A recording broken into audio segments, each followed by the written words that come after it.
It's a huge pleasure to be here in this institute, which has got such a strong reputation around Europe, and it's particularly happy that I'm here with Martti Ahtisaari, who has been co-chair of the European Council on Foreign Relations since it was launched, and has really done amazing things for us as well as for Europe as a whole. I think he really is an icon of European soft power, and it's a real privilege to have been able to work with him for the last few years and to be with him today. I'm going to start with the situation that we're in at the moment. I think we all know that Europe is in a deep crisis, and it's an internal crisis. The fabric of the European project and all of the big leaps forward of the last 50 years, the single market, the enlargement process, the single currency, are being put under huge pressure by the economic and financial crisis. But at the same time, our weight in the world seems to be shrinking as well, and our relevance and our ability to set the terms of the global debate is being questioned as it never has before. And I think until quite recently, most Europeans thought that the crisis that we're in was an institutional crisis. It was linked to our failure to agree the Constitution and then the Lisbon Treaty. And it's certainly true that I spend a lot of my time outside Europe, traveling around to different parts of the world. And I did notice after 2005 that there was a change in the way that people talked about Europe in Beijing and in Washington. Before that, people had seen Europe as being on the rise. And after the no votes, people did start to talk about Europe in a different way, more as a declining power. But I think we can now see, now we finally got the Lisbon Treaty, that actually our focus on institutions was hiding much deeper problems within the European project. And that maybe it is a peculiarly European disease to try and translate political problems into institutional ones, or to think that we can solve political problems by developing new institutions. I'm going to spend most of the time trying to analyse both the nature of the crisis, but also to look at some of the things we could do about it. Divide my remarks into 4 bits. The first is really to start to analyse some of the changes that are going on in the world and what they mean for the European project. Secondly, to talk about what we can do about it. Thirdly, to talk about some of the barriers to action and how we're going to have to do things in a very different way to the way that we did in the past. And I'm going to end by, because I think in the leading Irish think tank on European issues, it makes sense also to talk about the kind of intellectual revolution that we're all going to need to undergo to get through this. So starting with the changes in the world. I mean, we all know that the economic and financial crisis didn't start in Europe, but paradoxically it has probably affected Europe more savagely than any other part of the world. And we also know that it's not that the world has been fundamentally changed or reborn as a result of it, but I think the crisis has accelerated a lot of trends that were already there, but which I think are particularly difficult to deal with for Europeans. And I'm just going to mention a few what I see as the changes that we can see emerging in terms of the way that the world is organised and how global politics works, which have implications for the European Union.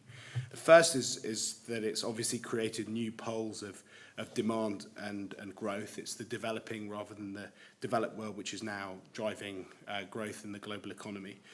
And Europe and the European economy seems to have moved from being at the centre of the global economy to its periphery.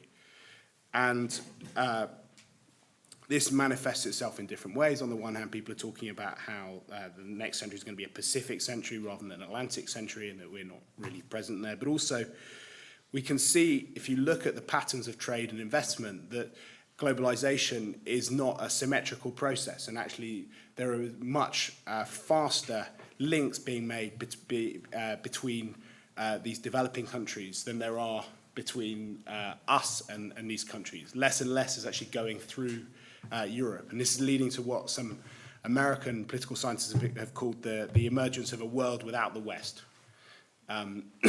There's a sentence in the Reflection Group's report, which Martti Ahtisaari mentioned earlier, which says that it's no longer self-evident that globalization will lead to win-win outcomes in the future for the European Union, partly because of this asymmetry, the fact that a lot of these things are actually just being rooted around the West. This is leading to a second trend, which I think is a new kind of global governance. Europeans love the multilateral world of global institutions like the United Nations, the World Trade Organization, the IMF, and the World Bank. We love it partly because we're overrepresented in these institutions, so we have a bigger voice than we deserve to have in them, but also because they work in a rule-bound way, a bit like the European Union itself. But increasingly what we're seeing is that these formal institutions are being displaced by an informal world where the voice of individual countries depends much more on their power than on the rules of the game. And you could call this the G world. It's the world of the G20, the G7, or the nightmare scenario for many Europeans is of a G2 world emerging, where Europe doesn't have a voice at all, but deals are cobbled together between Beijing and Washington. And when I talk to friends who work in formal institutions like the United Nations and the World Bank and the IMF, what they talk about is how, in many ways, their work is being co-opted and changed by these more informal relationships which are going on around them.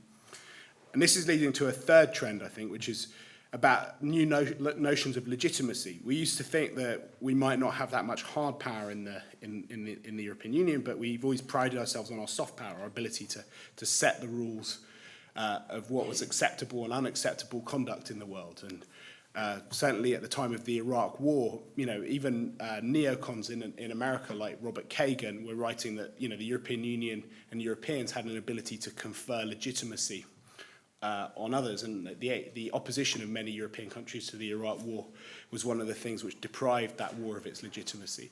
But I think what we're seeing as power shifts is that actually many of the rising powers don't look to the European Union for moral leadership. Many of the countries which are taking their place at the world table are former European colonies, and these post-colonial powers actually take pride in opposing the European Union, not necessarily because they disagree with it, but just because it's us. And that leads to a completely different set of outcomes. And we're seeing this take place in various different institutions. Some of my colleagues did a big study of looking at all the votes in the United Nations over the last 10 years on issues of democracy and human rights. And what they found was that 10 years ago, Europeans were winning 80% of the votes at the UN, and that China and Russia were winning less than 50% of the votes. But now the percentages have been reversed. China and Russia won 82% of the votes at the UN on democracy and human rights issues last year, and we won just 50%. So it's not that these individual votes necessarily matter, but it's a barometer, I think, of where moral leadership is in the world, and the extent to which our ability to set the rules is being contested in different parts of the world. I think if you take those external trends, you can see in a way how they're bleeding into the European Union and changing some of the ways that the European Union itself is working, changing our ideas within the EU of solidarity, of legitimacy, and of how things get done. Just use three very quick examples of that, but in terms of the effect of these new poles of demand and growth, a colleague of mine who runs our office in Berlin was telling me that they were recently talking to someone in the Bundesbank who was telling them that Germany is going to do more trade next year with China than with France, and that they don't feel the same solidarity with Southern Europe as they did in the past, because they see their economic future as with the BRICS, with the rising new economies. And they're saying if we have to choose between the pigs and the BRICS, we know what we want to do. This is someone speaking off the record from the Bundesbank, but it just shows how these new trends are actually interfering with the fabric of the European Union. Secondly, the whole question of legitimacy, and I'll talk about that later, I think has changed within the European Union. Angela Merkel is a very different kind of German leader to the leader that Helmut Kohl was, or even Gerhard Schröder was, and the way that she gets legitimacy for her actions as a European politician is very different. And also the way that we're doing things is also becoming more informal. in the same way that global issues are. If you look at the recent package which was agreed last weekend to deal with financial crises in the future, the fact that that's not going to be, the money's not going to be administered by the European Commission in a traditional way, that they're creating some ad hoc structures based in Luxembourg, shows a completely different way of thinking about European politics. So I think that the world is changing, it's bleeding into the European Union and changing Europe. And these are things which are bewildering and quite threatening, as Martti Ahtisaari was saying in his introductory remarks. So, you know, is there anything we can do about it? Do we have to be victims of these changes in the world, or can the European Union actually organise itself differently so that it can be a leading player in the 21st century, an active shaper of what happens? And I think the simple answer, as the Reflection Group report says, is obviously yes. I think the difference between rising and declining powers, it isn't really a question of capacity, it's rather a question of will. The European Union is a superpower. We have an economy which on some measures is as big as America's and China's combined. We have considerable military assets. We spend more on our military than anyone else in the world bar the US, 10 times what the Russians spend on their military.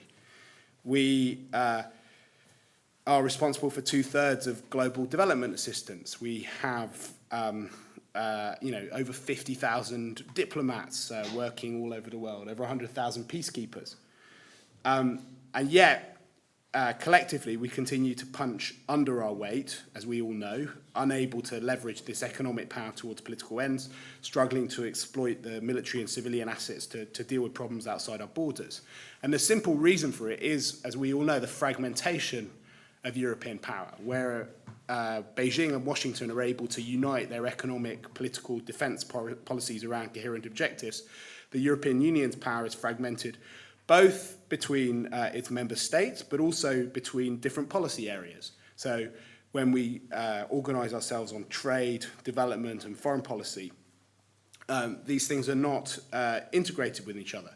So if you look at how the European Union looks on the ground, even in parts of the world where we're incredibly important, we are not a coherent actor. If you are the Egyptian government, you know that you will talk to very different people about human rights, development assistance, or trade.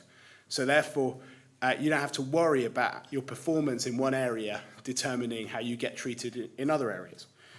But this is obviously something which the Lisbon Treaty was designed to address and to solve. And it's not actually that difficult to see how you could turn around European underperformance, even after the disappointment of the appointments after Lisbon, the failure of the European Union at Copenhagen, the persistent divisions that we've had on Russia and China. You can relatively easily see how you could turn it around. And I think the central thing we need to start doing is to start understanding that the European Union is a superpower, but isn't going to be a traditional one like the United States, but actually can be a different kind of superpower. And that can allow us to start thinking about things in a different way that builds on our strengths. So rather than sort of complaining about our impotence on issues over which we have relatively little control, we should focus on things that we can do something about. And there are many things that we can actually do something about. I'm going to mention 10 things which you can do relatively quickly, but we could go into more detail afterwards. But I mean, on the economics and the euro crisis, I think people know, there's been an army of commentators talking about what needs to be done in terms of fiscal coordination, setting up a European ratings agency, having proper statistics, the idea of euro bonds, looking at how the member states outside of the euro can progress, and the whole question of international representation of the European Union at the G20 and other sorts of institutions. There's a bundle of issues. There are all sorts of very convincing answers that have been given to those sorts of questions. It's not rocket science to work out what needs to be done. In the area of foreign policy, I think that the appointment of Baroness Ashton, the creation of the External Action Service, gives us an incredible opportunity to go back to the drawing board and actually look at resetting our relationships with China, with Russia, with the US, to try and work out what our strategic goals are, to do a review of our foreign policy goals. If we are going to be a different kind of superpower, we need to start with the area where we are the most powerful in the world, and that's our internal market. We need to work out how to turn that into a source of political power. And again, that's not rocket science. The European Union started with a coal and steel community.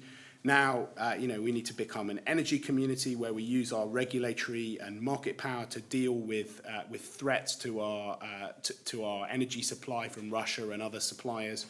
If we're serious about the targets we set ourselves on climate change, we shouldn't allow ourselves to be stalled by Copenhagen. We should move forward, maybe move to a 30% reduction in CO2, but the price for that should be to have border controls and to have tariffs on other countries' imports if they're not going to meet the sort of criteria that we're doing. If we did that, the rest of the world would sit up and take notice of us. They need access to the European market.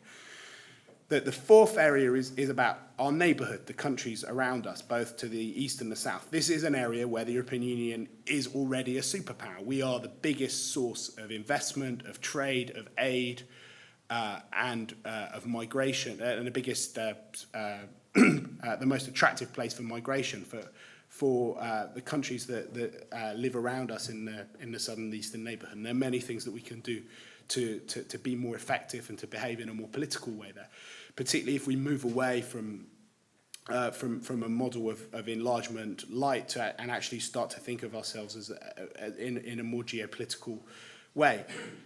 The fifth area is European defence. We can start to plant seeds for future military power and start to build up our capacities. Under the Lisbon Treaty, there is a scope for a pioneer group to move forward in the same way that a small group of countries did with the euro.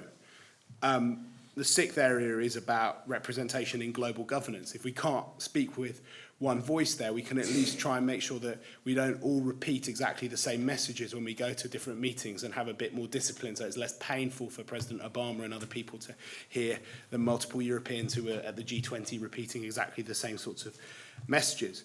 The seventh area is about the creation of the External Action Service, which I think could deliver a different sort of European foreign policy.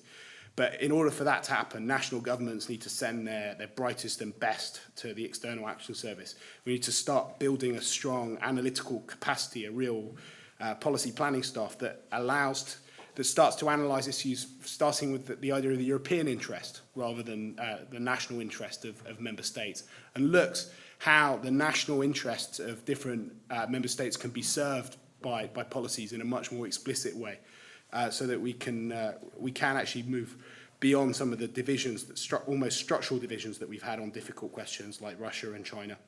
We need to think about having different kinds of embassies. If we're going to have European embassies around the world, we need to make sure that in the countries that matter, we need to have high-profile political figures. We had Ambassador Bruton, your former Taoiseach, representing us in Washington, which is a lot more powerful than having a run-of-the-mill European official speaking for us in different parts of the world. I think that could be a model in other places.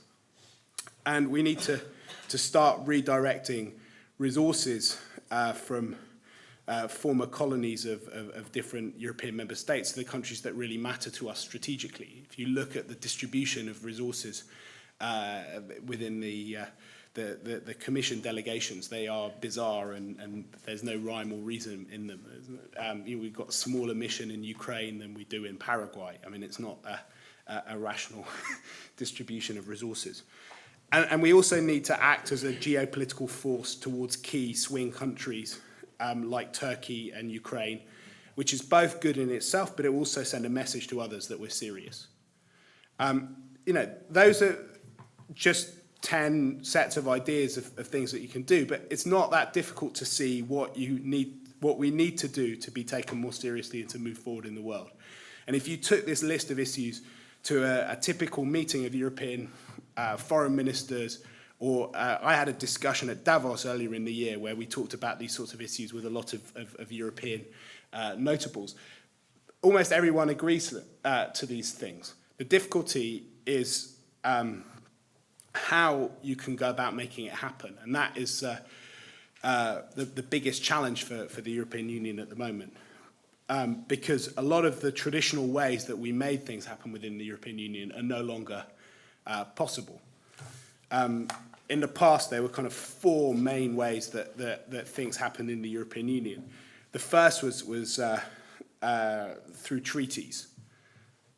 We would try and find a way of moving forward in different areas by designing institutions which would create a way forward. We've, I think, tested that route to destruction, because with the new British government is now going to introduce similar measures into the British way of working that you've had in Ireland and Denmark and other places. And I suspect it will be impossible to get any treaties signed up by the British government if they have to take it to a referendum. I mean, if in a pro-European country like Ireland, people are so ready to vote no, how are they going to behave if in countries where public opinion is much less strongly in support of the European Union?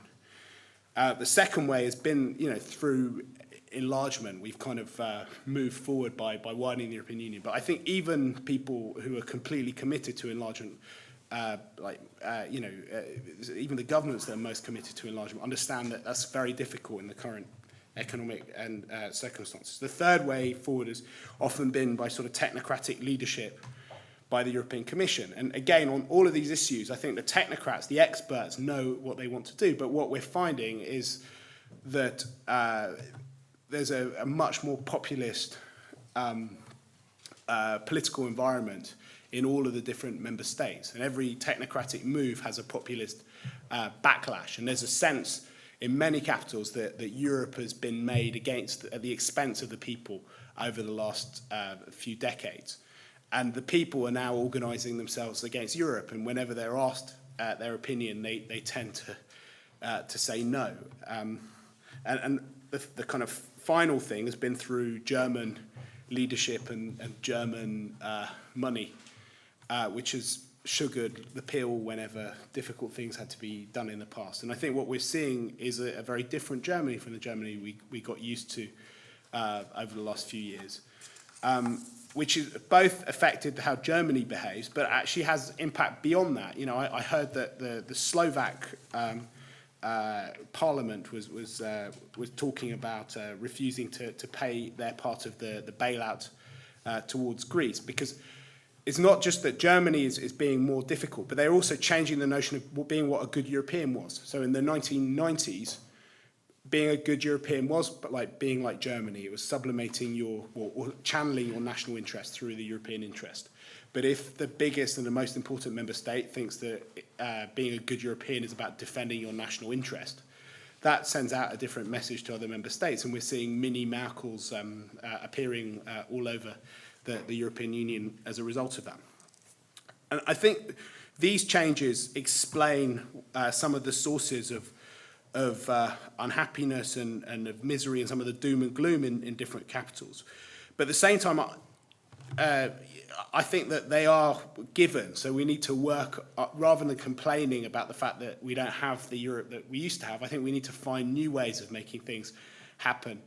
And I think the crisis does provide the backdrop for some opportunities. I mean, everyone knows that nothing ever happens in Europe without a crisis. We're very different from the Americans. They have their progress is founded on the dream of a better future. The European project has always been about escaping nightmares.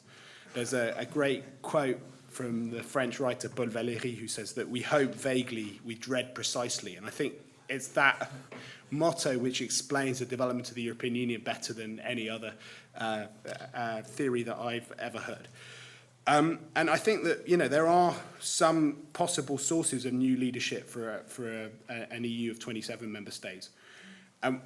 One source are these new formal Lisbon institutions that we've created. I think that in spite of the fuss that was made about the appointments, I think Baroness Ashton and Van Rompuy can actually provide more political leadership to the European Union in an area where the technical and technocratic leadership of the European Commission is being resisted in different places. And they have an ability, if they play their cards right, to actually start to mobilize coalitions of member states behind positive action in different areas. And I think that's the second kind of source of possible leadership, is new coalitions of the willing. The Franco-German motor isn't working anymore. We need to develop many other motors in different areas. And we've seen some, we haven't seen new strong patterns emerging, but there have been flickers of activism from kind of strange sources. One example, which I thought was very striking, was when the Polish and Swedish foreign ministers got together and decided to create an Eastern Partnership. They used the fact that Sarkozy was launching a power grab for leadership in the Mediterranean to create this new initiative. And it hasn't been a massive success so far, but it was really interesting that two middle-ranking countries could actually lead something forward and get resources from the 27 member states to do something that's positive and worthwhile. And particularly if you look at if you look around the table at the Foreign Affairs Council, you've got a lot of very activist, dynamic foreign ministers who can actually and who are showing leadership in very interesting ways. Those two are very good examples. The Finnish foreign ministers are another very good example. Alex Stubb, who's enormously dynamic. And I think, you've got a number of people, and there is a new generation of activist ministers who could actually create these new sorts of coalitions of the willing. But in order for them to do that, we're going to need to have a real intellectual revolution, which is the fourth kind of point I want to make. Since the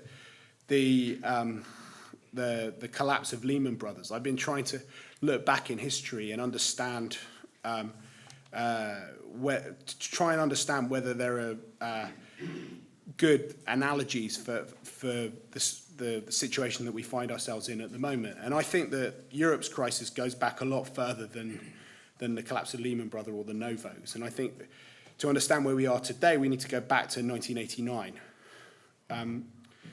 There's a very famous book by a former English diplomat called The 20 Years Crisis. It's by E.H. Carr, who wrote this book in 1939, and it was a text which showed how the liberal powers had squandered their victory by failing to adapt to a changing world. And I think that that concept of the 20 years crisis is a very good way of understanding where we are at the moment. Not because 2009 was like 1939. There's obviously no prospect of war in Europe. The financial crisis isn't the Great Depression. But there is a fundamental parallel between what happened then and now, because the victors in 1919 thought that they were the center of the world and that the world would be defined by liberal democratic states. And they never thought that there'd be a resurgence of authoritarianism and that the authoritarian powers would grow faster than them and that their values and their thoughts of how the world should be organized wouldn't be the defining ones for the next period ahead of them. And I think that's exactly where we are today. After 1989, we thought that history was on our side and that the world was cheering us on. And we had this extraordinary decade from 1989 to 1999 where that seemed to be true, particularly in our own continent, where you saw Germany reunited, you saw enlargement happen, you saw new global institutions set up which seemed to embody a European way of working. And that blinded us to what was going on in the rest of the world. And if you look at Europe now, I think that the best way of understanding our problems is, in fact, a kind of intellectual sclerosis. We have done much less to rethink our grand strategy than any of the other great powers. President Obama is reconceptualizing American foreign policy for what Hillary Clinton called a multi-partner world. China is coming to terms with its new status as a superpower. In Russia, Putin has basically spent his entire time trying to define and now redefining a Putin consensus. Even in Turkey, they're pursuing strategic depth through a completely different kind of foreign policy, which is about reaching out to their neighbors in very different ways. But in many ways, we're still the prisoners of our triumph in 1989. And if we are going to manage to do the sorts of things that we do, we need to go back to the drawing board and rethink a lot of the ways that we do things internally, but also to reconceptualize our relations with other parts of the world. We need to rethink a transatlantic relationship for a post-American world. We need to have a strategy for dealing with China as a global power rather than as a large developing country. We need to have a different way of dealing with our neighborhood, which isn't simply about replicating enlargement and dealing with countries in a technical way. And that is really what the core challenge is for Europe's leaders today, to try and define a power identity for Europe in a multipolar world. And I think that should be the next big project for the European Union, and could be something which is as motivating and as important as the projects of enlargement and building a single currency were for previous generations of European leaders.